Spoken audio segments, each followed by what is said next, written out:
Hello. You may be wondering how I ended up in this situation. I can't make fun of the film for doing that and then do it myself, so...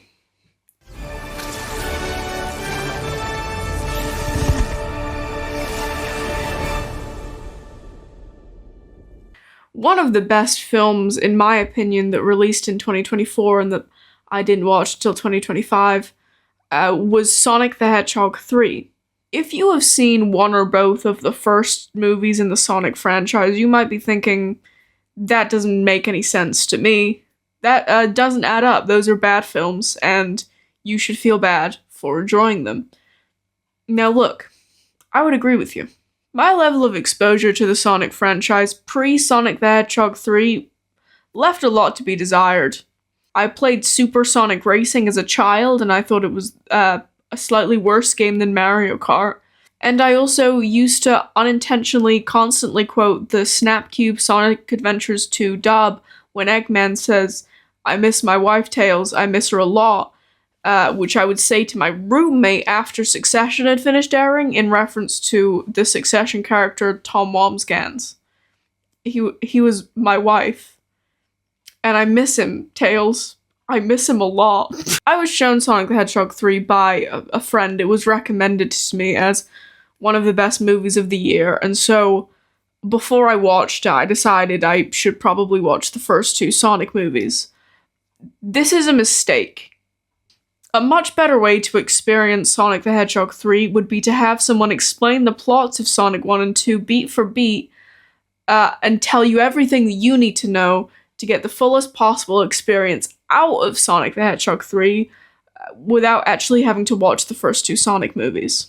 So that's what I'm here to do for you today. Now, if you're here because a friend or colleague is trying to make you watch Sonic the Hedgehog 3 and you don't really want to and you're sort of just watching this to humor them, let me tell you, I used to be a cynic just like you. I used to not believe in the power of Sonic the Hedgehog 3, in the power of any of the Sonic films.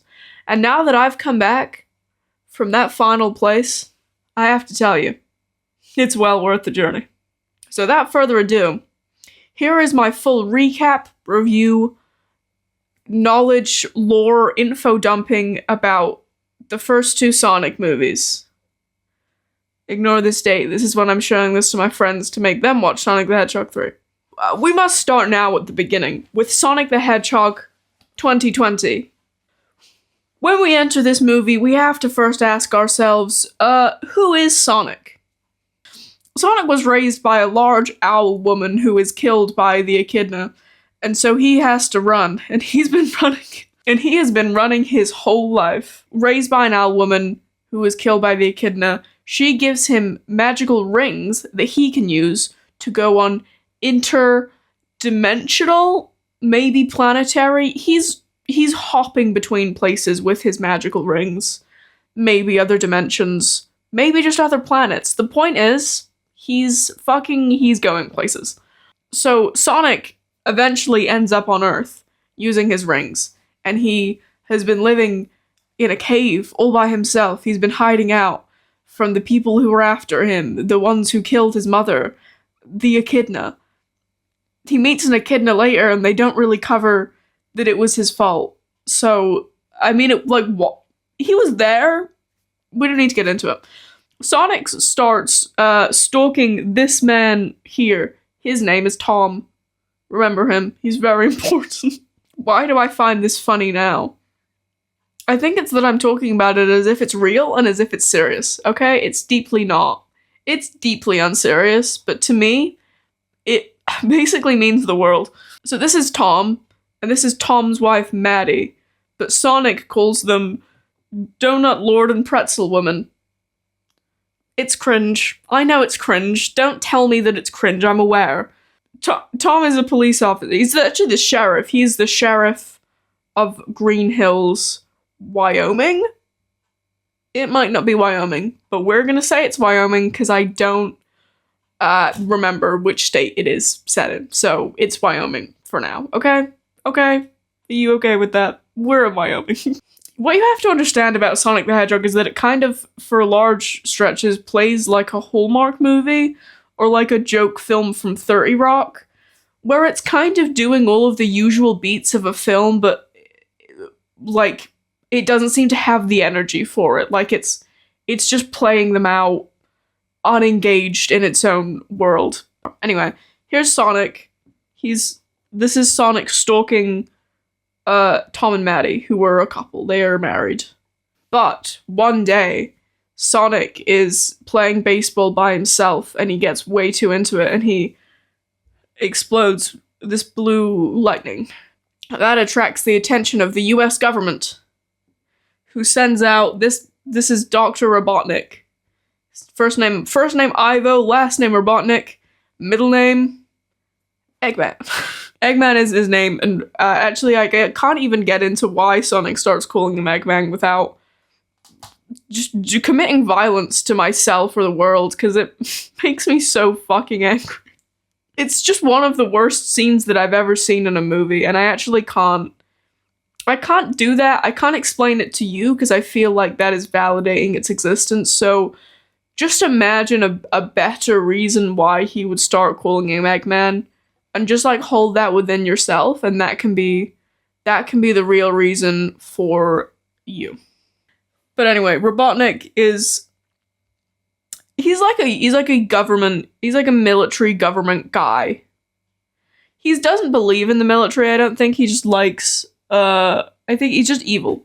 He's basically just evil. There's a part when his character is introduced, they're like, oh, you know, well, but he stopped the uprising in Turkmenistan. And someone's like, that's not even a real country. And the guy's like, exactly. So, really not a cool guy. Let's just state now, I think Robotnik has, like, genocided a people before in the Middle East. And that they don't mention it ever again. It's real. The politics of Sonic the Hedgehog 2020 are difficult to come to terms with. And I didn't think I'd ever be saying that, but it's okay because he's gay. This is Robotnik's assistant, Dr. Stone, or Agent Stone. The only name we ever get from is Stone. He's really cool. He's just like in love with this guy. He just loves him just so dearly, and it's a really beautiful it's really beautiful, like, one-sided romance. This is a real, like, HR violation situationship between them. It's very gay, and I don't think that's unintentional. I'm just gonna go and say it. The Sonic movies do queerbait. Tom finds Sonic, because Sonic has been stalking him. Oh, and he's now on the run. He met Robotnik, who's now chasing him. And so Sonic is hiding out in Tom's garage, if you're American. And Tom shoots him with a tranquilizer gun, because his wife is a vet. But Sonic throws out his ring, but it goes to San Francisco because he reads San Francisco. It's fucking so I was boring myself. His rings end up in San Francisco because they go through a big hole, and now he can't get to the mushroom planet, which is where he's trying to go to, because he's trying to escape from Robotnik, who's trying to kill him because of the lightning blast. Okay? Okay. So 90% of Sonic the Hedgehog 2020 is a road trip, and it's truly so dull. It's just, honestly, it's truly boring in a very real way. And so I'm not going to tell you everything that happens. It's mostly nothing. Basically nothing happens, but they go on a road trip. This is Tom and this is Sonic, and they're driving to San Francisco. Because Maddie's in San Francisco because she's scouting possible apartments for her and Tom to live in when they move to San Francisco, when Tom becomes a San Franciscan cop. What's much more interesting is the absolute waste that Sonic lays behind him. They get to San Francisco and they tie up this poor woman. Her name is Rachel. She's Maddie's sister, and she already lives in San Francisco. Tom and Maddie, they break into her home and they tie her up because she doesn't agree with Sonic. She thinks Sonic is bad, actually. She thinks, get this blue rodent out of my life. And frankly, I agree. Sonic is a fucking asshole. It's like a weird thing where he's just truly a terrible person, and they don't really address it, but he's just an absolute fucking fiend. So they also, I hint at this in the thing here, they let Sonic drive a car. When they leave this woman's house, they take her car and they let Sonic drive. That's not explained. They let Sonic drive the car. He doesn't know how to drive a car. Sonic, of course, eventually saves the day. He kills Jim Carrey. He doesn't kill him. They send him to the Mushroom Planet that Sonic was supposed to go to. But for all intents and purposes, Sonic kills Jim Carrey with his epic moves, and he learns the power of friendship, and because Robotnik's now in the Mushroom Planet, Sonic can stay, and he becomes the strange hedgehog surrogate son to this couple, and they decide not to move to San Francisco because the power of community. It's truly a boring movie. Here are some lines in the Sonic movie that I just really like. Robotnik makes a joke about baby formula, and Tom says, "I was breastfed, actually." That's just a weird one. That's just not how people talk to each other, and I really like that. This is towards the end of the movie. Tom says to Robotnik, "He knows more about being human than anyone I know." This is about Sonic, and I like that line because that is just simply not true. It's beautiful to me because I don't know what Tom possibly could mean by that. Does he know more about being human? In what way? You've spent so little time with him, and you probably barely like him, and yet he knows more about being human. I don't think it's than anyone I know. I think it's he knows more about being human than you do, Robotnik. But why? Why? He's a hedgehog, you know? And the purpose of the line is obviously just like a vague platitude to be like Sonic rocks and Eggman is terrible. And I like that that's the one they choose because being human is frankly the thing that Sonic knows the least about of anyone in these movies. And I really enjoy it. This is after they let Sonic drive. Maddie says, "Why did we let Sonic drive?" Yeah, girl, I don't know either. I just like that they acknowledge it because it speaks to a true level of uncaringness from the team behind Sonic the Hedgehog 2020. That they kind of know that they shouldn't have let Sonic drive, and yet it seems like no one is sure why that happened. There's also, and this is really my favorite line in the whole movie, "You need to go to bed, it's a school night." So Maddie says this to Sonic at the end of the movie. And I love this because Sonic is a hedgehog and he doesn't go to school. Why would it matter if it was a school night? This is what I mean where Sonic is kind of child-coded. Where they're like, "It's a school night, Sonic, you have to go to sleep now." But like he doesn't go to school. He doesn't go to school, he's a hedgehog. So here's a quick video reel of all my least favorite parts of Sonic, and I'm just going to play this for you. And I'm just going to tell you why I don't like each of these clips. So, I know what you're thinking. Why is that incredibly handsome hedgehog being chased by a madman with a mustache from the Civil War? Well, to be honest, it feels like I've been running my whole life. Is this too much? Am I going too fast? It's kind of what I do. You know what? Let's back up. So I just really like the way that Ben Schwartz delivers that line. I think it's so kind of corny and tongue-in-cheek, like, "Am I going too fast? Well, that's what I do." It's kind of like, "Shut up." It's kind of like, it's just such a good... I love that the film opens with a record scratch. You know, that feels kind of excellent to me. I don't know why it's my least favorite scenes. I actually really like that. I think that actually kind of rocks. I think I was wrong for putting it on the bad scenes list. That's actually a supremely cool moment. Yes, Keanu! You are a national treasure. When I find you. Pop quiz, hotshot. There's a bomb on a bus. Pop quiz, hotshot.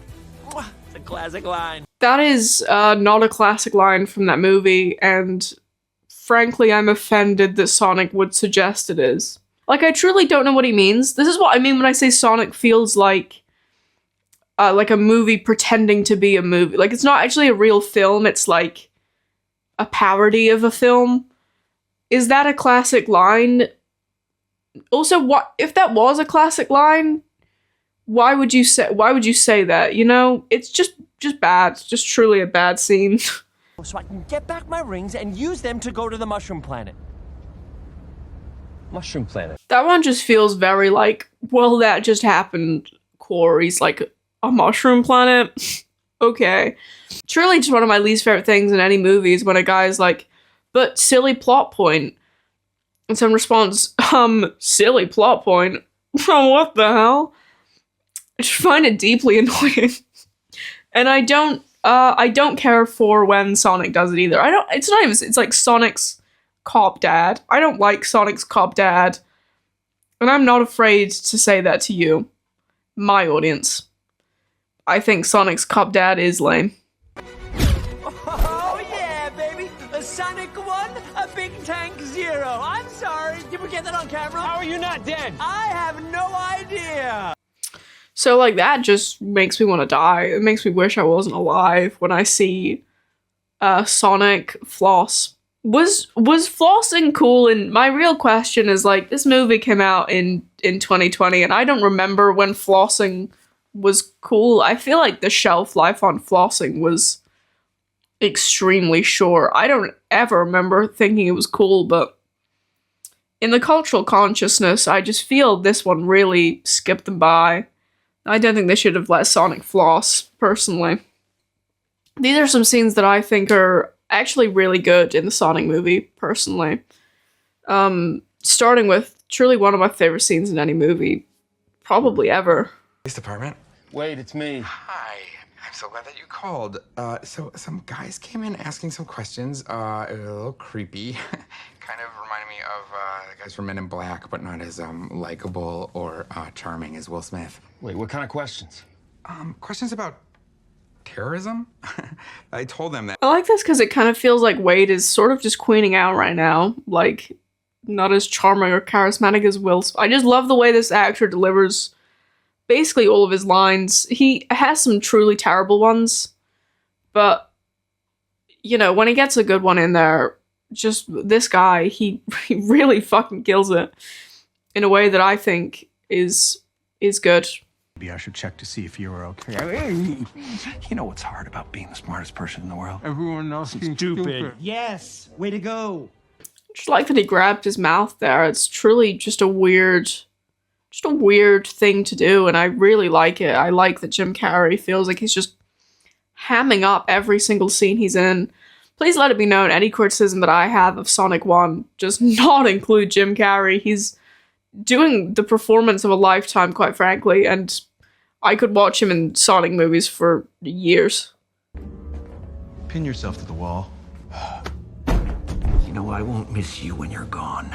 It's another iconic Robotnik Stone moment, and I really like it. I like that he tells him to pin himself to the wall. The overall Sonic the Hedgehog 2020 cringe ratio is about 60-40 in favor of the movie being pretty much cringe. Like I said, Sonic is kind of just boring. It's kind of just like a dull movie, which feels like a fake bad film, and I have no care for it. I don't even like this Sonic film. There are fine moments, but even post my becoming a Sonic head, I think Sonic the Hedgehog is pretty much just a bad movie, and I don't wish it upon anyone to have to watch it. So, Sonic the Hedgehog 2. This film gets, it becomes weird. Where the first film feels like a movie, like a pretend fake film, this feels like a Sonic movie. This is bad in the ways that you might expect a Sonic movie to be bad. So, with that being said, let's catch up with everyone. Robotnik over here, he is stuck on the Mushroom Planet. And he gets out of there partially with the help of Knuckles the Echidna. Sonic is also here. He's been doing vigilante work in Seattle. He's been running around the states. And he's been doing vigilante work, and he's been solving crimes very badly. And everyone is pretty displeased that he's doing this, and Tom tells him off. And Sonic says, "You're not my dad." Tom and Maddie in this movie, they have their own subplot where they're going to Rachel's wedding. Rachel, if you remember, is the woman that Sonic and Tom, or well, just Tom really, that Tom tied up and that Sonic harassed. She is Maddie's sister. Maddie's sister Rachel's getting married, and Tom and Maddie are going to the wedding. Sonic is not invited. I can only imagine because he would just cause absolute fucking terror. Tails is also here. Tails is a new guy. He's here now. Tails can drive. He's like a tech guy. He has like gadgets and gizmos and contraptions and doohickeys. And he can drive cars. So Stone over here, he's really sad because Jim Carrey is dead. He's gone. And my favorite... we'll get into my favorite scene with him later. But it's truly so good. I really can't wait to share it. What is Jim Carrey and Knuckles? I know his name is Ivo Robotnik, but I'm gonna just keep calling him Jim Carrey because I feel like... Why would you not? You know that is Jim Carrey. They team up so that Knuckles can find Sonic. Robotnik shows Knuckles where Sonic is. And then Knuckles is like, well, I'm done now. I need to go and find the Master Emerald.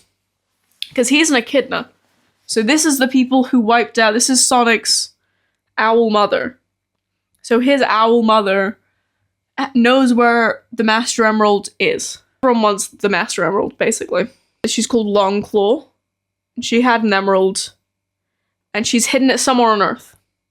And Sonic has only just learned this because Knuckles is after it. I've said this a minute. Okay, you understand now, I think. This is just some latte art that Stone made of him and Robotnik, and I think it's really cute, and I think, you know, we should all just look at that. What a sweet. So there is about probably a full half hour of Sonic 2 that is just dedicated to them having a dance battle in rural Siberia. And it's really one of the best parts of the film. There's this guy who has, you maybe can't quite see this, he has a tattoo of himself on his chest.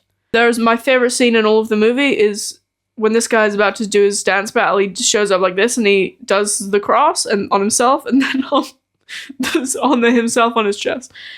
And I just thought that was so fucking funny. But anyway, they have to do a dance battle. They go into a bar and it's kind of like a rough bar and everyone hates them and they challenge this guy to a dance battle so they can get their map. They have a map that leads to a compass that leads to the emerald. This is how they're going to find the emerald. Sonic and Tails have a beautiful bonding moment and they become best friends. Even though Tails was like stalking him, the way Tails enters into this picture is truly insane. Tails was stalking Sonic for decades. Maybe. For a long time. I don't know how long. For a long time, he was stalking Sonic. And now he's found him. And I guess we all just have to be okay with that. I'm not. Lock Tails up.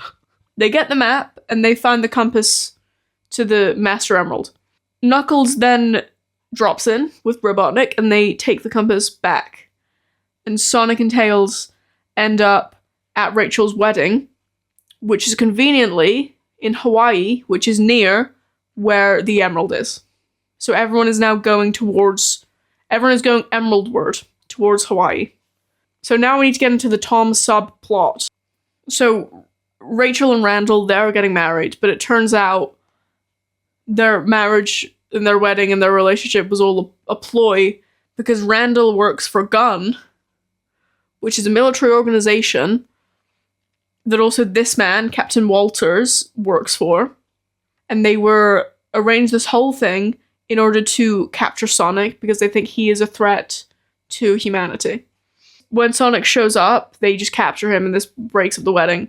But then Rachel and Randall have a chat and they're like, oh, I actually did love you. I actually did love you despite the ruining your life. They didn't ruin her life. I guess he's like good for her, but it was called Operation Catfish, and I just think if that happened to me, and I'm just speaking for myself here, if I was getting married and my husband turned out to be a spy who was just out to get my my nephew, who's a 12-year-old hedgehog boy who I hate. I don't think I would be so pleased. So this is Knuckles' turn, is what I've titled this section. This is when Knuckles and Jim Carrey, they go into this big underground labyrinth, and Jim Carrey goes behind Knuckles' back, and he takes the emerald. And this is displeasing to Knuckles. So him and Sonic, they save each other's lives from drowning. And then they have a chat on the beach where Sonic's like, "You done fucked up, my guy." And Knuckles is like, "Yeah, I see that now. Sonic, I think we need to kill this fucking Eggman." Jim Carrey uses the Master Emerald to make a big robot. Or he already had a big robot. Either way, there's a big robot and he has the Master Emerald. So Sonic and Knuckles and Tails have to all work together. And their plan is that Sonic... This is in their home. This is back in Wyoming, I think, if that is the correct state. Their plan is that Sonic will distract Jim Carrey, and then Knuckles and Tails will get the Master Emerald out of him, and then Sonic will take in the Chaos Emerald and become Super Sonic, and then he will use his supersonic powers to just absolutely just fucking destroy. And he does, and that's what happens, and they kill...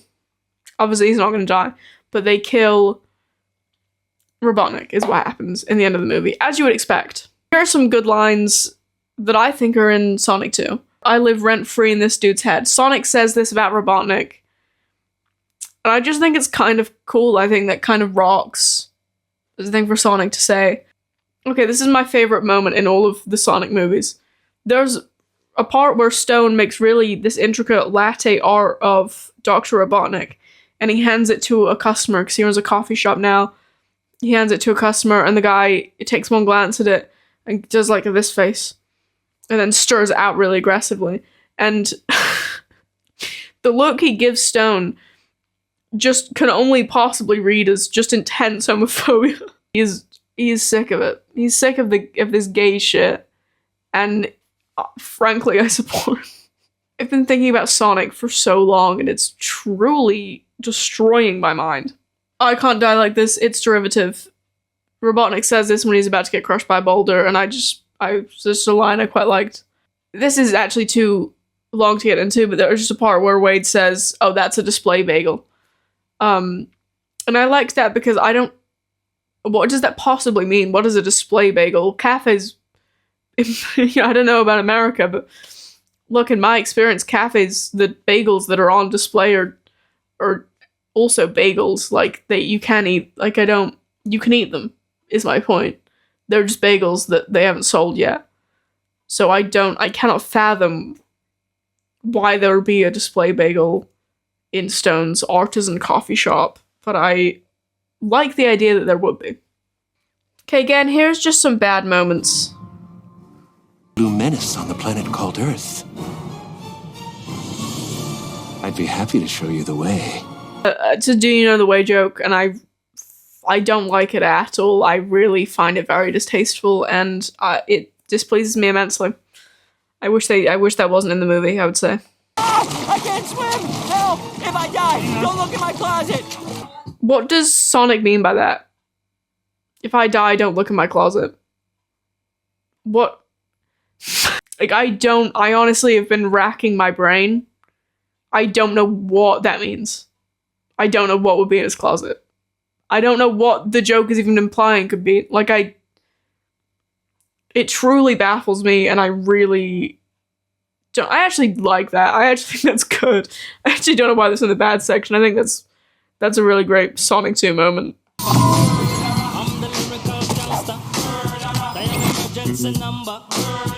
So that bit I quite simply don't like, because I don't know why Sonic is stealing Oreo thins. Get a full Oreo. There are double stuffed Oreos right next to the thins on that shelf, and it infuriates me that he would pick Oreo thins. Did your butt just turn into a helicopter? A buttcopter! Oh, only Sonic the Hedgehog could come up with something like that. I really hate that scene, because when Tails says a buttcopter, only Sonic the Hedgehog could come up with that. Tails, you came up with that. Sonic didn't say buttcopter, you said buttcopter. have some fucking belief in yourself. Grow a fucking spine, Tails. You came up with the buttcopter joke. You shouldn't feel like you have. Wow, it just actually makes me so upset that Tails would look down on himself so much that he can't even give himself credit for the buttcopter joke. I think it's fundamentally a sad Tails moment, and it upsets me that it's in the Sonic 2 movie. You see, Earth is my turf, G. If you don't know how to floss, you'll be lost without me. That's like obviously terrible, but in a way that on reflection, I actually think it rocks. Is it okay to make Jim Carrey say that? He wanted to. I know for a fact that scene is in there because Jim Carrey wanted to do that. But it kind of feels like elder abuse. Do you know what I mean? Like, we shouldn't be letting that happen. Right, the Winter Soldier. What does he mean by that? Because it's cold? That's not... It just shows a fundamental misunderstanding of what the Winter Soldier is. And I'm not so pissed about that because fundamentally I don't care, but yeah, it just feels like lazy, like because it's snowing, because you're in a cold place, because you're in a winter zone. I don't like it, and I don't think I should have to like it. Dad. So that part I hate just because I really don't like Tom's reaction to Sonic calling him Dad. Just say something more meaningful, Tom. Your adopted son, he just called you Dad for the first time, and all you can give him is a little... Not enough. Not good enough, Tom. Fucking work hard. You are not being the dad that stepped up right now, I'll tell you that much. So this is some scenes from the Sonic movie that I liked. There are less in this one than there were for Sonic 1. Please don't get me wrong, Sonic 2 is a far superior movie to Sonic 1. It's just that there were less standout scenes to me than there were in Sonic 1, so, fortunately, this is all that we're left with. The compass! You're no match for me. I've been training for this my entire life. And I had no training at all, yet here I am ahead of you. That's gotta be embarrassing. I like that just because I think that's a pretty good quip. Sonic's quips in Sonic 1 were bad. And just that was a pretty good one. Like, oh, you've been... I also just like... I think Ben Schwartz, I don't know, is doing a good job in this movie in a way that he wasn't doing a bad job in the first film, but it wasn't as good as this. It was truly nowhere close. Operation Catfish? So is everyone here an agent? Are you an agent? Son of a... That's probably the most genuinely good joke in any Sonic film. Maybe not Sonic 3. There are probably better jokes in Sonic 3, but just the competence of the comedy there, and it would be like a really normal joke. It wouldn't be a standout joke at all if that was in like a pretty good sitcom, but coming from like you're 3 hours into Sonic films at that point, it feels really refreshing to watch a joke that feels constructed by like adults in a room that would, in a way that like it's just a good joke, and I like it a lot. How dare you attack me in my hour of sorrow? Why did you save me? Because you saved me first, which clearly gave you a tactical advantage I do not understand. It wasn't a tactic. I couldn't just let you die. So first of all, I like that final scene just because I really love the way that Ben Schwartz says, I couldn't just let you die. He's so cunty about it, and I really enjoy it for truly no reason. But I also think this is I like Knuckles a lot as a character. Fundamentally, I think Knuckles is a pretty good addition to the Sonic films. The classic, like, he's so self-serious and he just believes in everything so hard, and I really like it. It's really refreshing to have, like Sonic in the first movie exclusively brings this kind of cruel 12-year-old little bitch-ass irony in a way that truly infuriates me, and when he has that to bounce off of like a guy who takes everything so seriously, it makes the film 10 times better, and Shadow brings exactly the same energy, and having all of that to balance out everything that Sonic is really like bumps these films up. Oh, what a greats. So the overall Sonic 2 cringe ratio is probably still about 50-50. Earth is my turf G brings that factor up by about 1 million, so there was really no coming back from that line. But Sonic 2 is, generally speaking, a massive improvement over the first movie, and it feels real. It's like, it's cinema. You know what I mean? It's not a fake 30 Rock movie like Sonic 1 was. It is actually a film in which things happen, and I find that very enjoyable, and I like Sonic 2. That's the end of my video about Sonic. This was kind of a weird one for me. Yeah, I mean, you can like and subscribe. Those are both buttons below the screen. They'll be somewhere down here. You can also comment things.